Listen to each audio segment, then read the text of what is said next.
You know, if they think they're going to come to Texas and pull these jihad attacks like they do in France, things like that, and get away with it, it's not going to happen.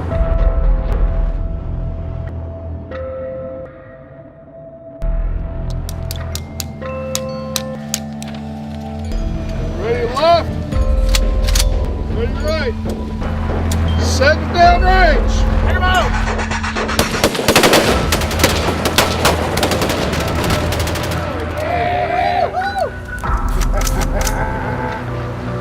It's just like a video game. ISIS is player one, and they just needed someone to press and be player two. I set up Bear as a resistance against radical Islam coming to America and killing innocent American people. We're protecting our way of life, the Constitution. We're protecting all of it, everything. Everything that you know and understand about America, that's what we're protecting.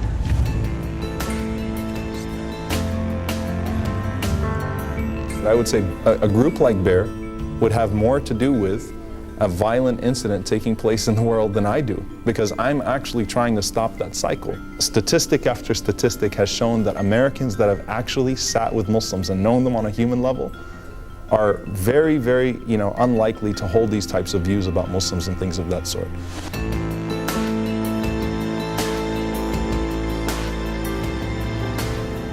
Oh, look at us, we're peace-loving Muslims. Like, hey, come on over, let's talk, hey. I'm ready, if we are. Nice to meet you. I see you know my name already, Franklin. Omar, it's nice to meet you. Are you willing to acknowledge That there is a problem in the Muslim world?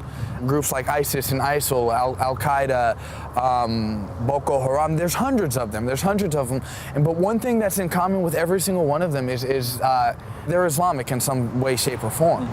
You might be surprised to hear this, but I'm actually on ISIS's hit list.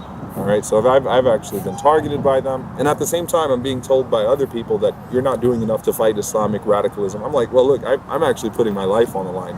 And when I take my daughter to a mosque, my 6-year-old daughter to a mosque, and she sees people holding guns, and she comes home and she says, Baba, why do they want to kill us? Why do they hate us? I mean, to me, that's extremism.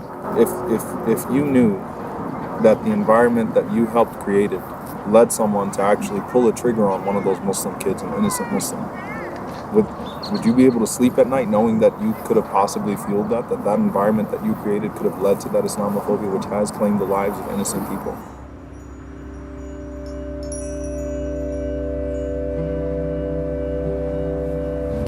So do you not see that these people are just victims, families that they're fleeing war, they're fleeing conflict? They are the greatest victims of these things that we're seeing on TV. She's adorable.